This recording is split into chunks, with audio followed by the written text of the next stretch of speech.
Bienvenue dans Oser la reconversion, le podcast numéro 1 sur la reconversion. Je suis Claire Virose, ancienne avocate d'affaires, j'ai tout plaqué pour réaliser mon rêve. Et ça a été la meilleure décision de ma vie.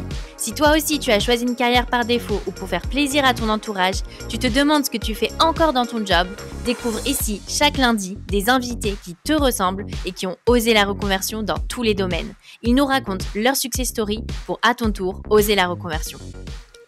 Travailler de chez soi, être libre de ses horaires et pouvoir aller chercher ses enfants à l'école est un luxe pour beaucoup d'entre nous. Et si on ajoute à cela avoir un poste avec des missions stimulantes dans un secteur créatif en pleine expansion, cela semble trop beau pour être vrai.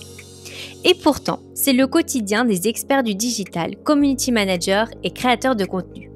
Le community manager créateur de contenu, par exemple, c'est la personne chargée de développer la visibilité d'une marque sur les réseaux sociaux, Instagram, LinkedIn, X, YouTube, TikTok, favoriser l'engagement et développer la communauté.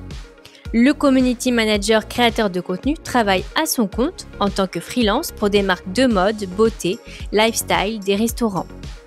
Et si je vous disais que c'était possible de se reconvertir pour devenir community manager ou créateur de contenu et de se former auprès d'une école reconnue en quelques semaines à Paris, à Bordeaux, à Lyon, à Lille, à Rennes ou même à distance sans bouger de chez soi. C'est la promesse d'IMCI, l'école du digital et de la création de contenu depuis 2013 qui forme les experts du digital de demain. Avec la formation Community Manager d'IMCI, découvrez comment concevoir une stratégie social media, animer une communauté, mesurer la performance et la pertinence de vos actions et rendre compte de vos résultats. Apprenez également de nombreuses compétences web marketing connexes pour répondre aux besoins d'un métier multifacette. La formation Community Manager d'IMCI complète de 3 mois en présentiel ou 6 mois en distanciel avec des formateurs experts dans leur domaine vous donnera tous les outils nécessaires pour démarrer rapidement votre future carrière professionnelle en toute sérénité. La formation délivre un titre RNCP de niveau 6, Bac+3, Bac+4 reconnu par l'État et est finançable grâce à votre CPF, France Travail ou à Transition Pro. En attendant, renseignez-vous dès maintenant sur IMCI, l'école du digital et de la création de contenu et découvrez la formation de Community Manager, créateur de contenu web et les dates des prochaines sessions sur imci-formation.com. Je vous mets le lien dans les notes de l'épisode. Aujourd'hui, j'accueille dans Oser la reconversion Mélanie. Après avoir travaillé en finance, en fusion-acquisition, à New York puis à Paris, Mélanie a fondé la première e-conciergerie pour chiens et chats, Pet Chéri, anciennement Tout pour le toutou. Après le bac, Mélanie décide de partir faire ses études aux États-Unis. Elle étudie la finance à Boston. Elle y restera 7 ans et y rencontrera son mari américain et adoptera sa chienne Malka. Aux États-Unis, Mélanie travaille 12 heures par jour et n'a justement aucun problème pour faire garder son chien, les services pour animaux étant très développés aux États-Unis. À son retour en France, c'est ce manque de services pour sa chienne qui l'a fait réaliser qu'il y a un gros manque sur le marché français. Mélanie décide alors de tout plaquer et de créer Pet Chéri il y a 5 ans. Le plus fou dans tout ça, Mélanie est allergique aux chiens. Aujourd'hui, Mélanie dirige une équipe de 10 personnes avec plus de 400 prestataires pour chiens et chats. Pet Chéri, c'est une e-conciergerie dédiée aux services pour les animaux de compagnie.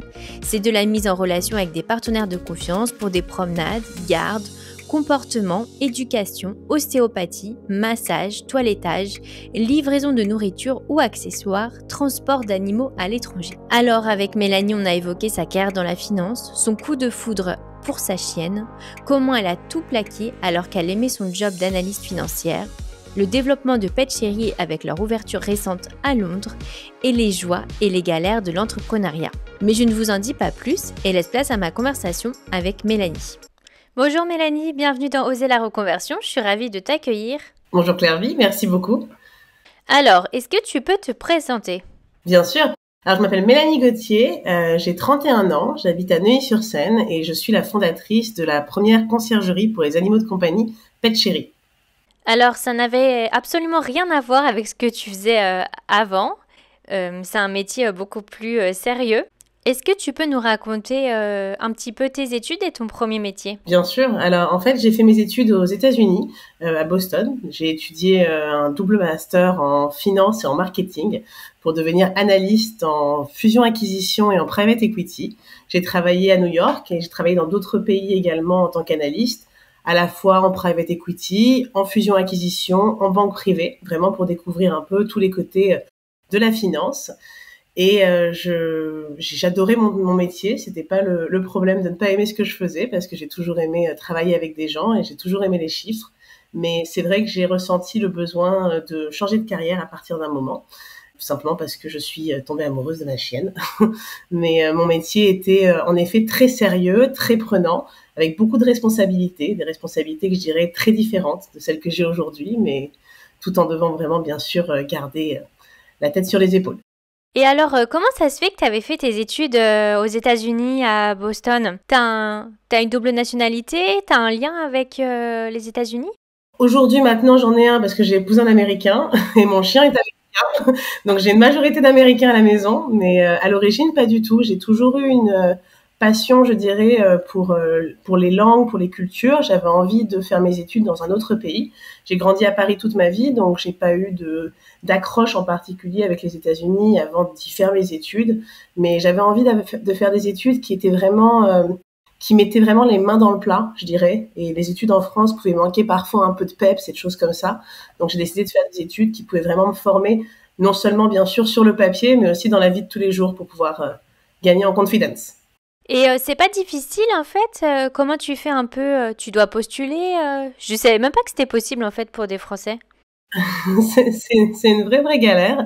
Il y a beaucoup d'examens à passer en parallèle parce que moi j'étais dans un parcours 100% français, donc j'ai dû passer les SAT, c'est-à-dire le bac américain en parallèle de mon bac français, et j'ai dû apply aux États-Unis américaines, aux écoles américaines. C'est un parcours très différent, je dirais, des dossiers parce que j'ai aussi rempli mes dossiers pour les prépas françaises qui étaient vraiment tout sur le papier et tout en fonction des résultats scolaires. Là, ils ont envie de connaître la personne, ils ont envie de connaître le parcours, les envies, les préférences, les passions. Et donc, c'est vrai que c'était deux parcours très sympathiques à faire en parallèle. Et j'ai choisi ensuite de partir à Boston parce que j'étais acceptée dans plusieurs universités. Et c'est vrai que le campus de celle où j'ai étudié, qui est Northeastern, m'a vraiment plu. C'était au centre de Boston, il y avait énormément d'internationaux et donc c'était très sympathique de pouvoir passer de 17 à 22 ans là-bas. Et tes parents t'ont encouragé dans ces études à l'étranger? J'étais la dernière de la famille, donc encourager, c'est un grand mot. Ils m'ont énormément soutenue parce ils m'ont toujours poussé, bien sûr, à dépasser ma comfort zone, ce qui est à mes yeux ce qu'on fait lorsqu'on part étudier dans un pays où on connaît personne et où ce n'est pas notre langue, etc. Mais c'est vrai que c'était un départ qui était difficile parce qu'à 17 ans, on n'a pas forcément envie de quitter tous ses amis qu'on s'est fait toute sa vie et de quitter bien sûr sa famille, mais ils ont été un grand soutien et une grande motivation aussi pour rendre fier tout le monde. Et alors, pourquoi la finance et le marketing? Alors déjà, c'est vrai que c'est assez marrant de faire les deux en même temps parce que c'est assez éloigné. Alors déjà la finance parce que moi j'ai toujours eu un attrait pour les chiffres clairement depuis le plus jeune âge, ça a toujours été ma matière préférée, les maths, les chiffres, les calculs en général, et le marketing parce que au final cette passion pour les chiffres elle est pas trop avec ma personnalité, je suis plutôt très sociable, etc.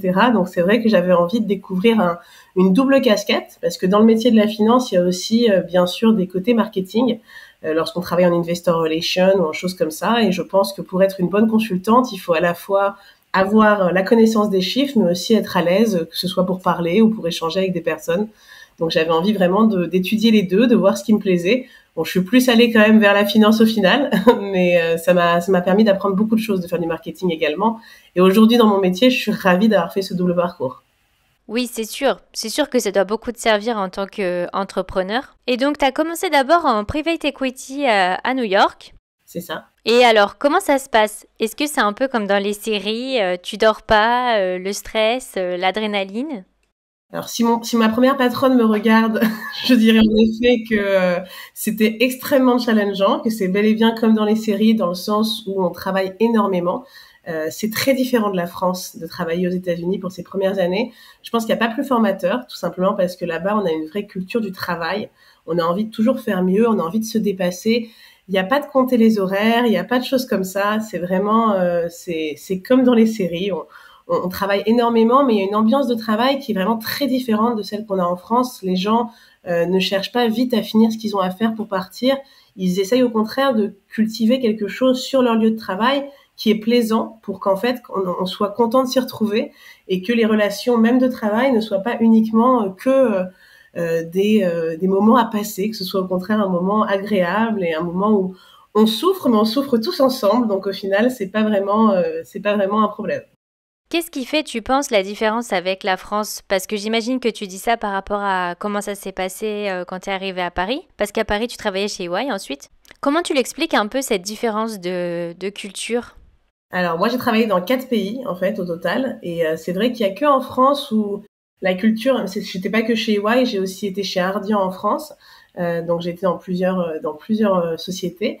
Et c'est vrai que la culture, toutes les entreprises que j'ai faites étaient vraiment très agréables en termes de culture d'entreprise.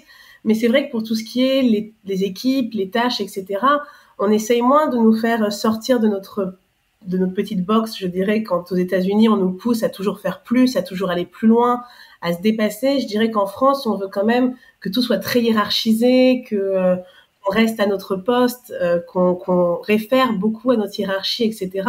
Donc c'était quand même une manière de travailler qui était très différente de celle dans les autres pays. Et en plus de ça, bien sûr, en France, on regarde très souvent notre montre pour partir du travail.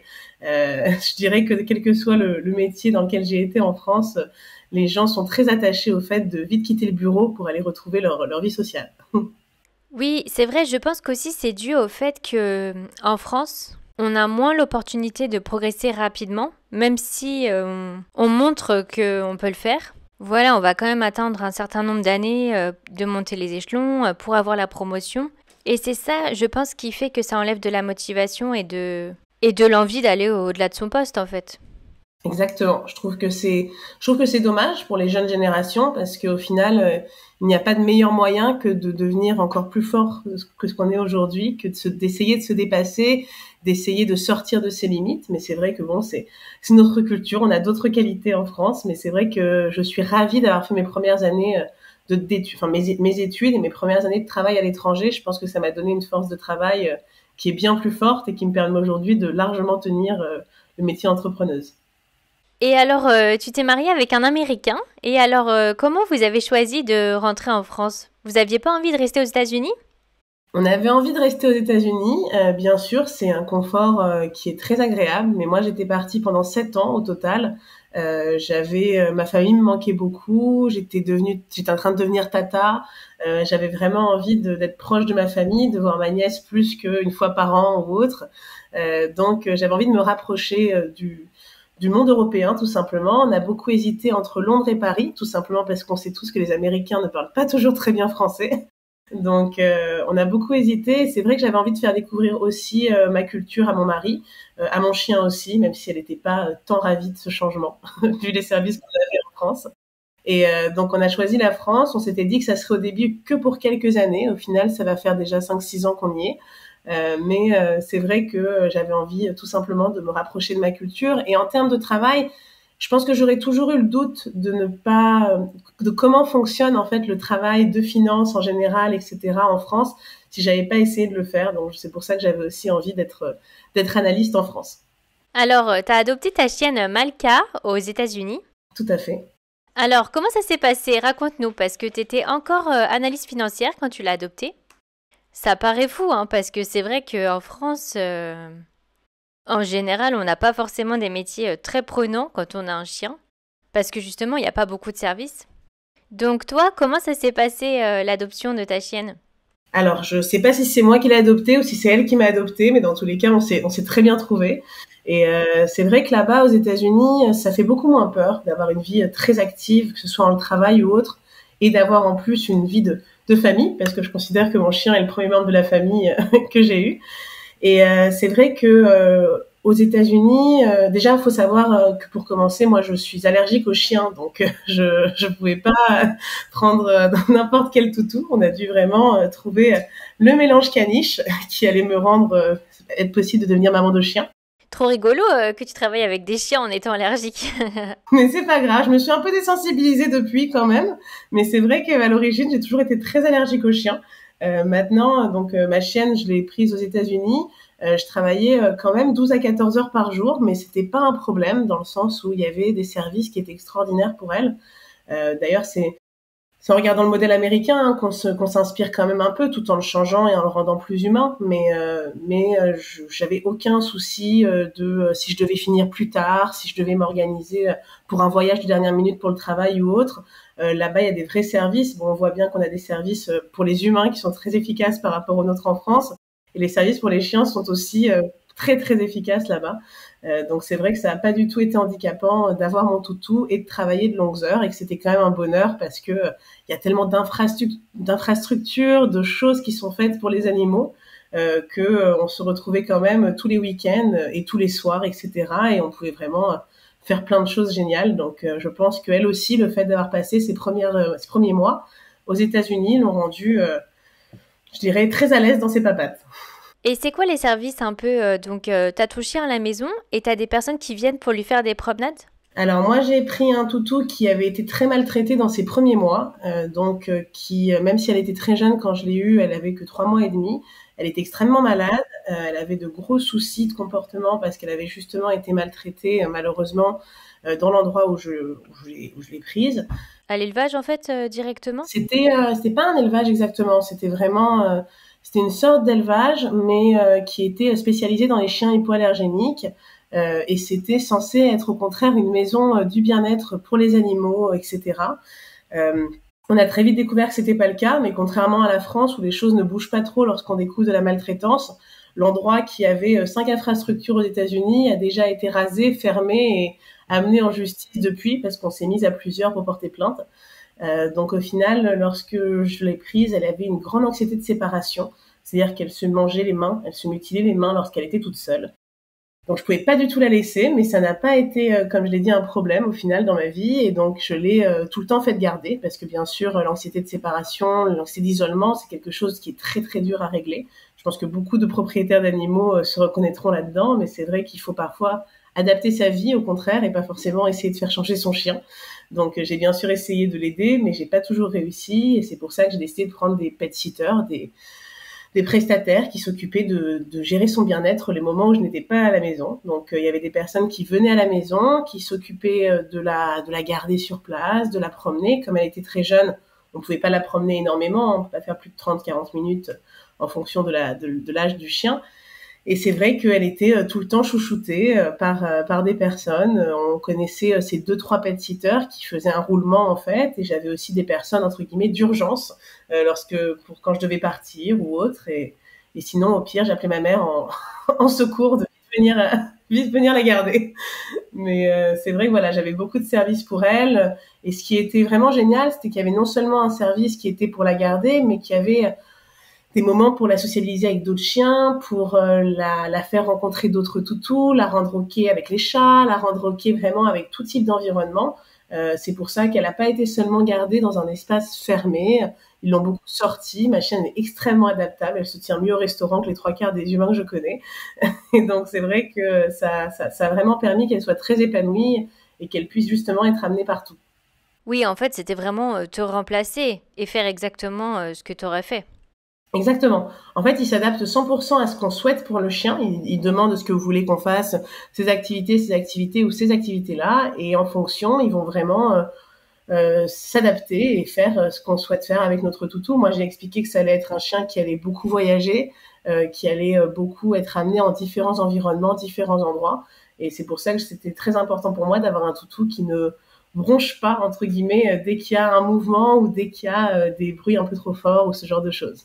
Et alors, t'as eu un peu la désillusion quand t'es rentrée en France parce que tu t'es rendu compte que ça n'existait pas en France? Ouais, la France, ça a été un gros choc déjà parce que moi j'étais partie quand même 6-7 ans. Donc même pour les humains, quand je suis arrivée, il y a tellement de choses qui me paraissaient logiques et au final elles n'existaient pas en France, rien que pour moi. Et pour ma chienne, la désillusion, elle n'est pas arrivée tout de suite parce que en façade, il y a bien des services pour les animaux.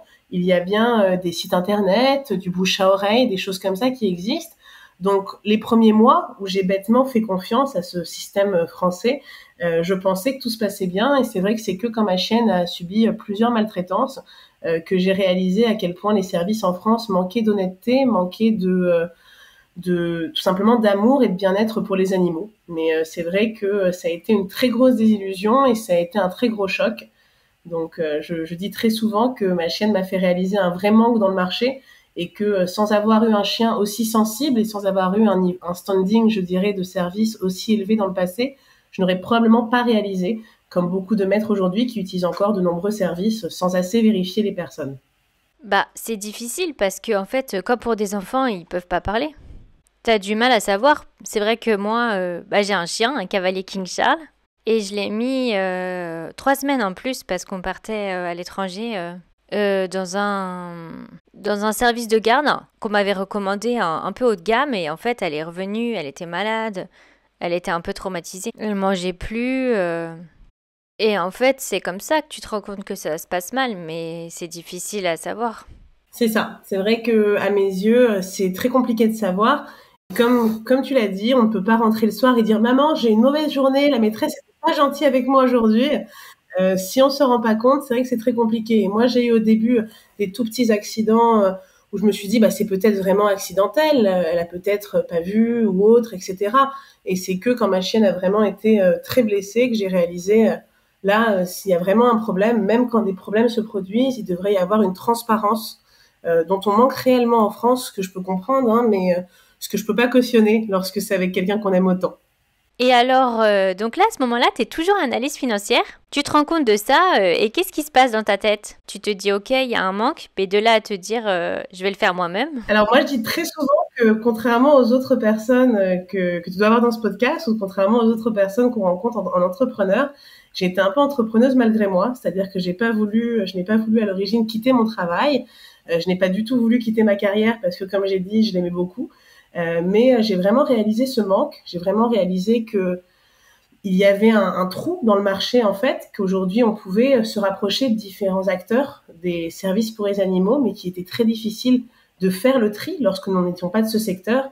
Et en tant que propriétaire de chiens ou de chats ou de tout type d'animal, on ne peut pas nous demander de savoir faire le tri parmi les diplômes, parmi les connaissances, parmi les assurances des prestataires. Donc je considère vraiment que je me suis lancée parce que j'ai réalisé, suis-je la seule à avoir ce problème?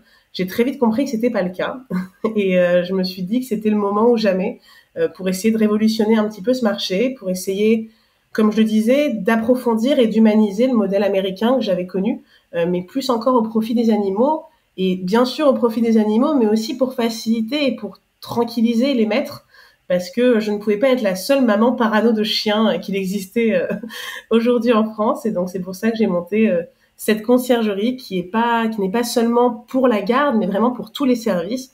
Parce que lorsqu'on devient parano pour son chien, on ne l'est pas que pour une chose. On devient que ce soit pour le toilettage, que ce soit pour la promenade, enfin pour tout type de service. En fait, dès qu'on confie son animal, on a tellement peur qu'on se dit qu'il faut absolument quelqu'un de bien et comment trouver cette bonne personne.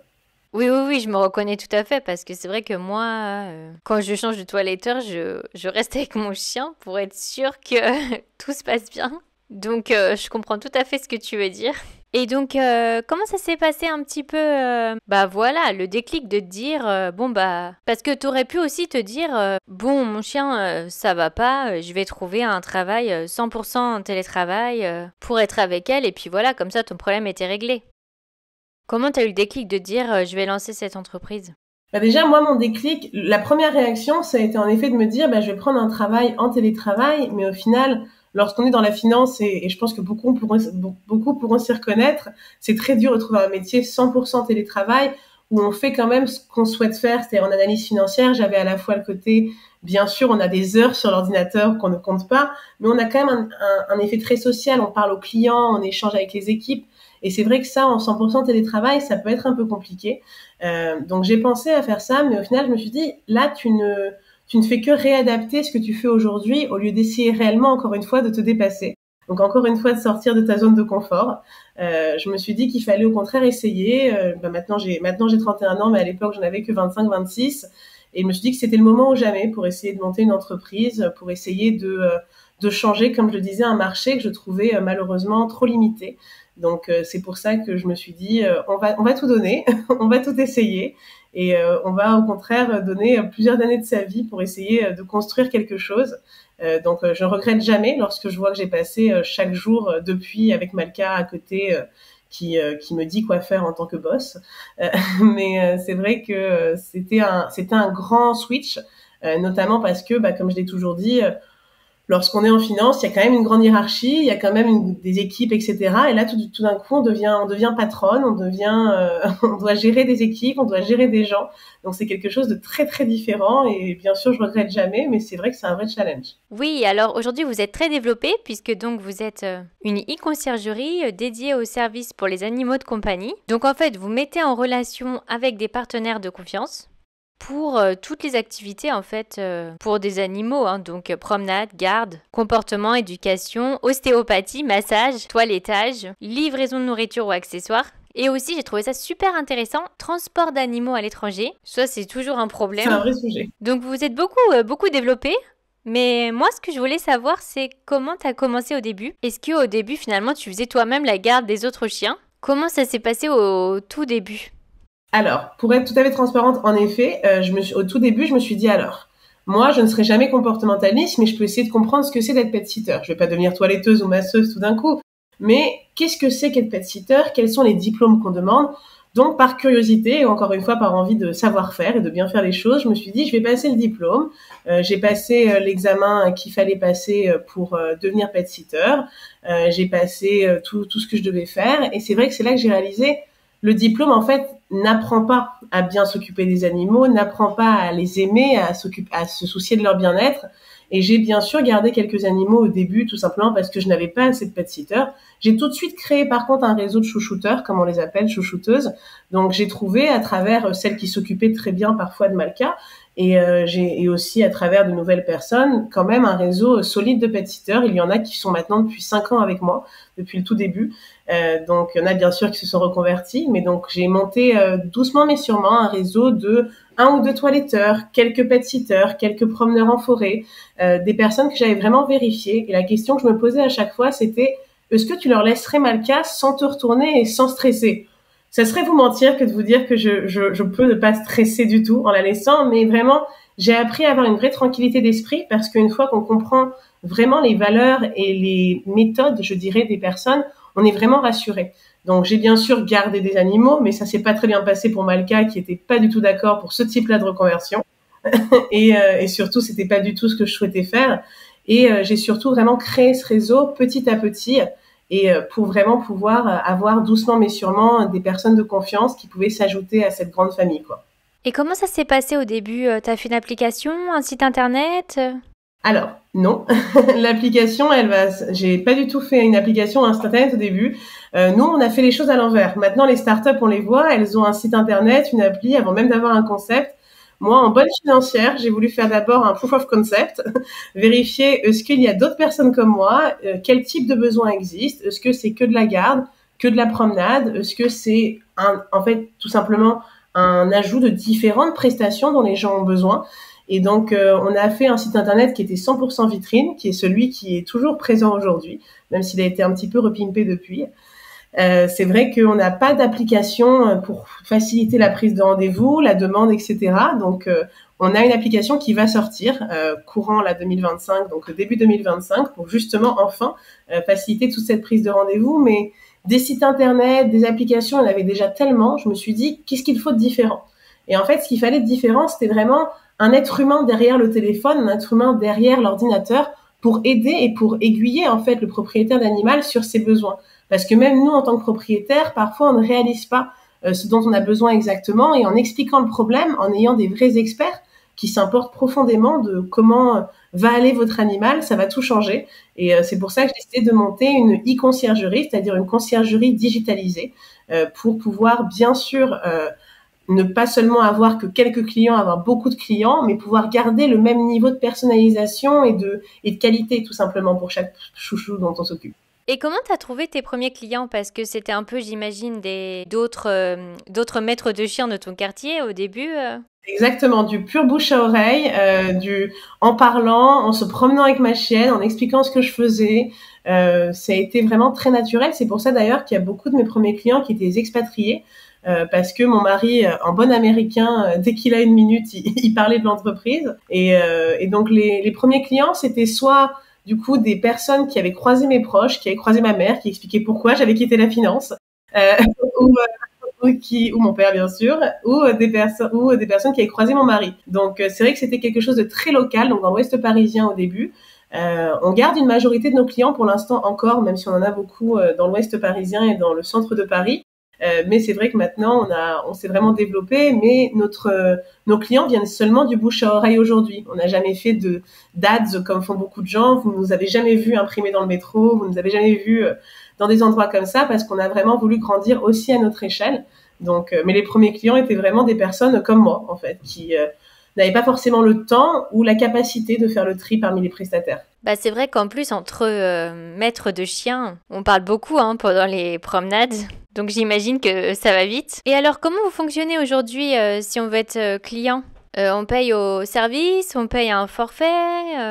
Toi, tu marches à la commission, un peu comment ça se passe? Alors, aujourd'hui, si vous êtes un propriétaire d'animal, vous allez remplir un questionnaire qui est très très détaillé. On dirait qu'on veut épouser votre chien ou votre chat tellement on pose des questions. Mais c'est très important pour nous de connaître vraiment tous les éléments, allant de ses habitudes, de ses préférences, de ses peurs, de son régime alimentaire, où est-ce qu'il dort. La mienne dort sur le coussin, donc il n'y a pas de jugement dans tous les cas. Mais c'est vrai qu'on décrit son animal et derrière, on va décrire aussi son besoin. Donc par exemple, si quelqu'un a besoin que de garde au début, on va lui proposer des profils de prestataires qui vont vraiment répondre à ce besoin-là. Donc avec des tarifs, nos tarifs incluent déjà une commission qui inclut des frais d'assurance, des frais de service, etc. Mais on travaille bel et bien à la commission, qui est en fait inclus déjà dans les prix qu'on reçoit.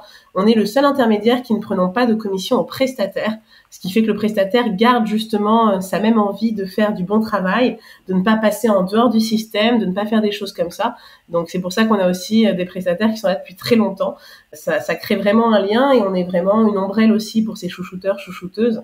Donc le propriétaire explique vraiment ses besoins et on paye pas à la prestation parce que, sauf si bien sûr on est sur une prestation très ponctuelle comme 2 visites de chat à un moment ou juste un transport à un moment, mais la plupart de nos clients, on est fiers de dire qu'ils sont mensuels, donc c'est-à-dire qu'ils payent à la fin du mois tout simplement pour tous les services dont ils ont eu besoin. Donc ils reçoivent une note de débit où ils peuvent bien voir tous les détails de leurs prestations, mais bien sûr tous les prix ont été acceptés en amont pour toujours plus de transparence. Et tes clients, c'est plutôt des étrangers, ou des Français Alors, nos clients, c'est 100% de fous de leurs animaux, déjà. mais je dirais qu'on a près de 30-40% d'étrangers quand même. Donc, des personnes qui sont contents de retrouver ce confort et cette facilité dans la prestation.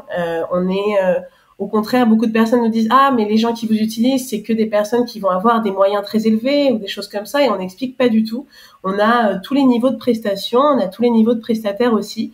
Et on répond vraiment à un grand nombre de personnes avec des profils très, très différents. Donc, c'est aussi notre fierté, je pense, parce que je n'avais pas envie de répondre qu'à un besoin d'un type de personne. Mais on a en effet beaucoup d'expatriés, déjà parce que moi, je parle anglais au quotidien, comme je le disais, même si mon accent n'est pas folichon. On a une culture très à l'américaine, donc on a envie d'apprendre à connaître le client, on a envie d'apprendre à connaître son animal, on a envie de créer des événements, des choses comme ça qui sont pas forcément à but commercial, mais aussi à but tout simplement social, de pouvoir se faire connaître et de pouvoir connaître aussi les personnes. Donc on a quand même beaucoup d'expatriés et je pense que c'est amené toujours à augmenter dans les prochaines années parce que on va commencer doucement mais sûrement à se développer quand même et on va quand même essayer de répondre à ces expatriés qui très souvent lorsqu'ils arrivent en France se retrouvent légèrement dupés parce que les personnes aiment bien tripler ou quadrupler les tarifs pour eux, alors que c'est pas du tout ce qui devrait se passer. Moi, j'ai bien vu lorsque je demandais des devis ou lorsque mon mari demandait le même devis. La différence de prix était quand même réelle. Donc, le but, c'est aussi de régler tout ça, quoi. Et donc oui, vous venez de vous lancer aussi à Londres. Tout à fait. Et donc, est-ce que tu peux nous raconter un peu comment ça s'est fait ce lancement? Et est-ce que tu espères ensuite te lancer dans d'autres villes européennes ou aux États-Unis? Tout à fait. Alors nous, là, aujourd'hui, on s'est lancé à Londres. C'est très, très récent.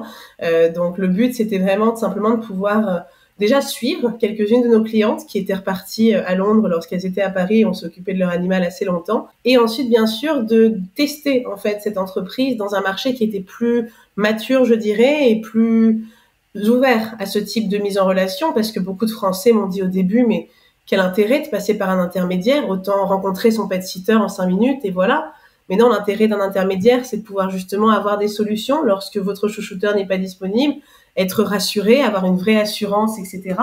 Et donc c'est vrai, voilà, on s'est lancé à Londres et je pense que c'est la première ville de nombreuses villes dans lesquelles on va vouloir se lancer, parce que c'est vrai que des propriétaires de chiens qui adorent ou d'animaux qui adorent leurs animaux, il y en a partout. Et un besoin de facilité, un besoin de tranquillité, je pense qu'on le retrouve dans toutes les villes.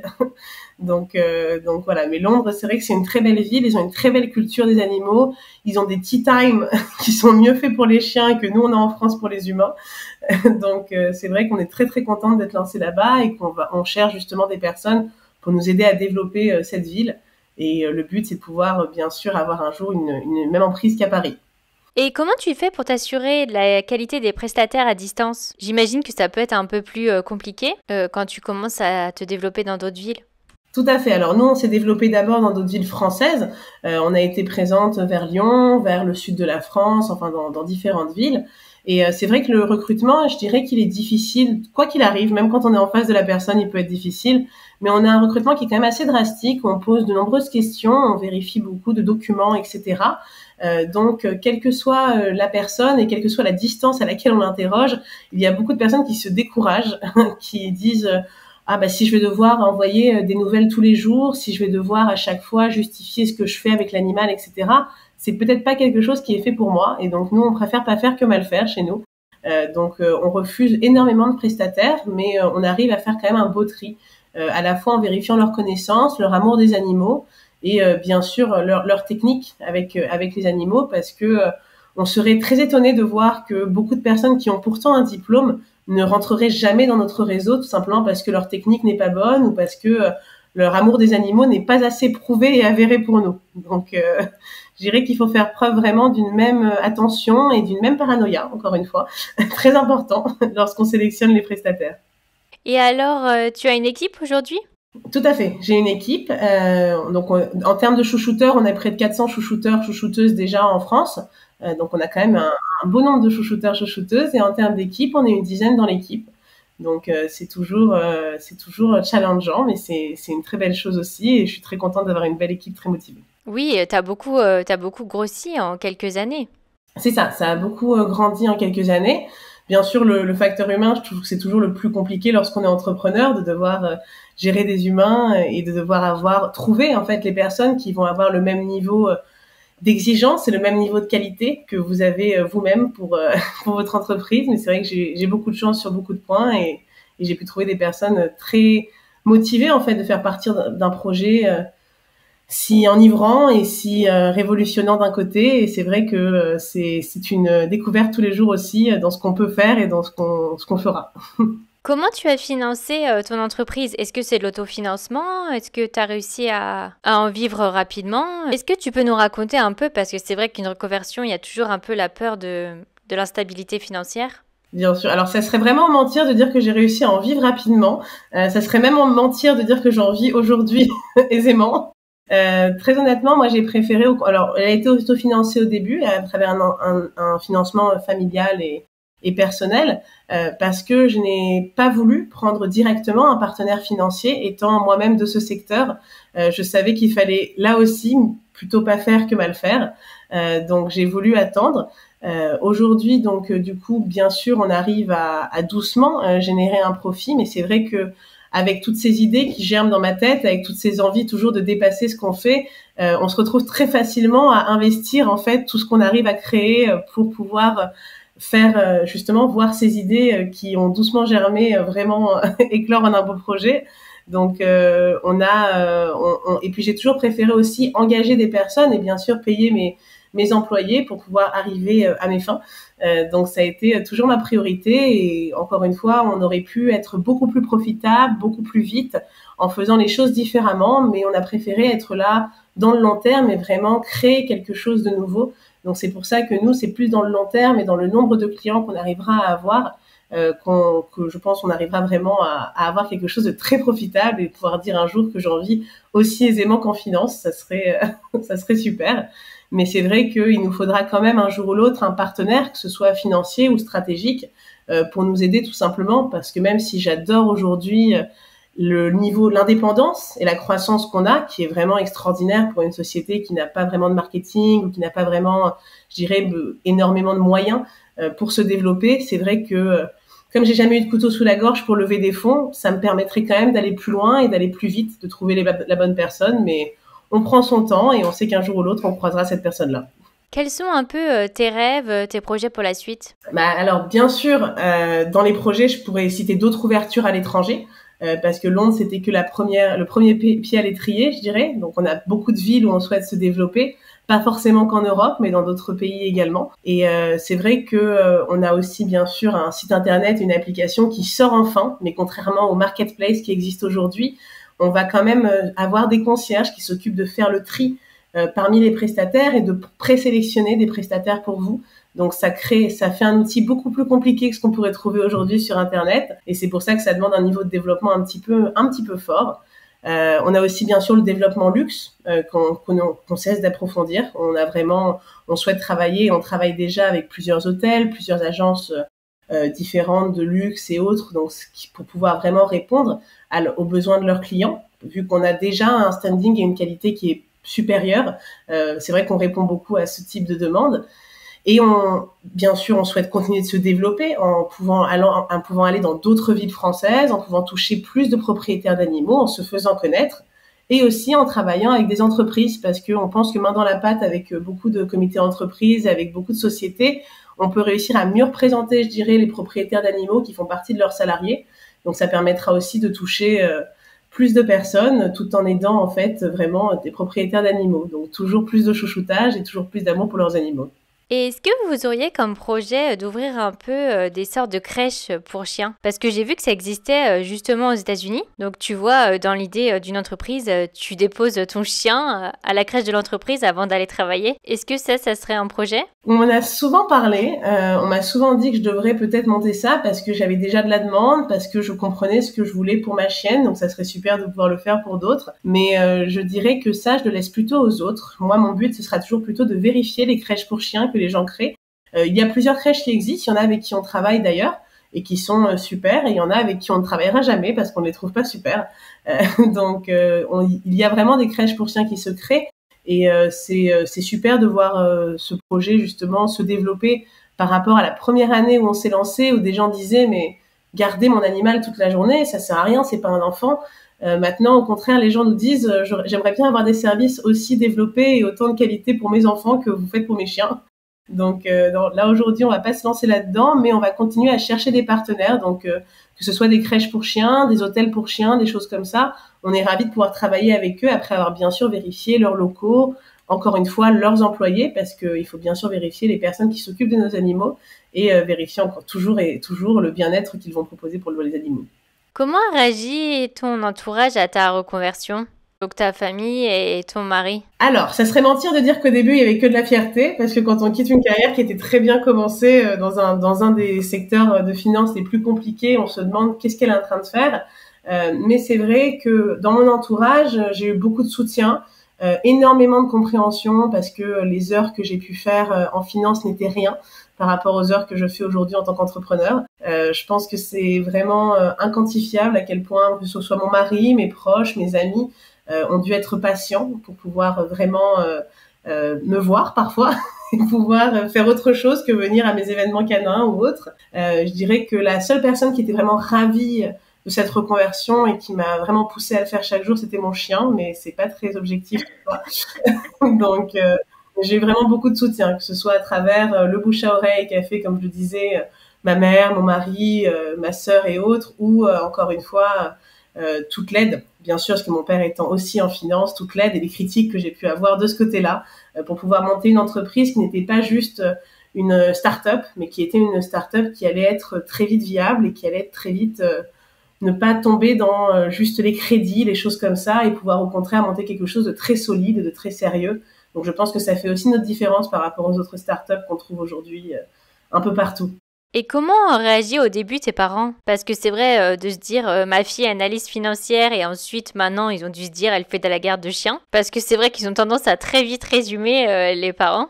Comment ça s'est passé au tout début? Je te pose la question parce que c'est vrai que bah voilà, dans une reconversion au début il y a un petit peu des phases et c'est vrai que pour les auditeurs qui auraient peur de se lancer dans une reconversion un peu tout autre, voilà leur dire que au début, ça peut mal se passer et puis ensuite, les parents, ils acceptent. Je pense que tous les parents qui voient quelqu'un vraiment s'épanouir dans un projet, qui voient quelqu'un vouloir se donner encore plus à fond qu'on se donnait avant pour une reconnaissance ou pour un chèque, tout simplement à travers un métier, c'est quelque chose d'extraordinaire. Au final, mes parents, bien sûr, ils auraient pu continuer pendant les peu de mois au début où ils étaient un peu réticents, à être réticents, à me pousser à retourner vers la finance, ou aussi à chaque coup bas me dire tu devrais peut-être aller retourner en finance, tu devrais peut-être retourner dans ce métier. Au final, c'est que quand moi j'ai eu des vrais doutes et des vraies peurs dans mon entreprise, qu'ils me disaient si besoin de retourner en arrière, on peut, mais à mes yeux, il faut juste garder sa motivation, il faut garder son but number one, qui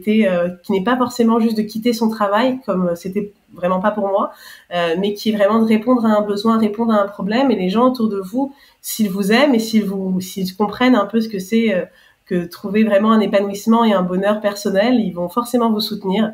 Donc je pense que c'est très dur d'être entrepreneur, c'est très dur de se lancer, c'est très dur d'être à son compte, mais c'est vraiment extraordinaire aussi ce qui peut en sortir. Donc il faut vraiment rester motivé, il faut pas seulement dans les yeux de son chien, parce que bien sûr là c'était le cas, mais aussi dans la vie de tous les jours, il faut être fier en fait de ce qu'on fait, il faut être fier, même si parfois il y a des coups de mou, il faut vraiment se rappeler de l'objectif number one, et ça vous motive toujours.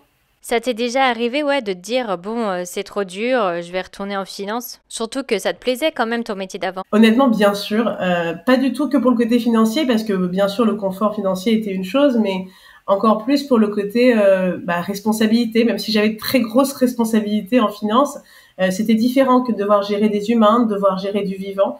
Je dirais que mes plus gros coups de mou, ça a été plutôt dans les aléas que j'ai pu avoir dans l'emploi, dans les personnes qui ont travaillé avec moi. Je pense que quand on tombe sur des personnes qui ne sont pas aussi motivées que vous ou qui au final perdent leur motivation, c'est quelque chose de très compliqué.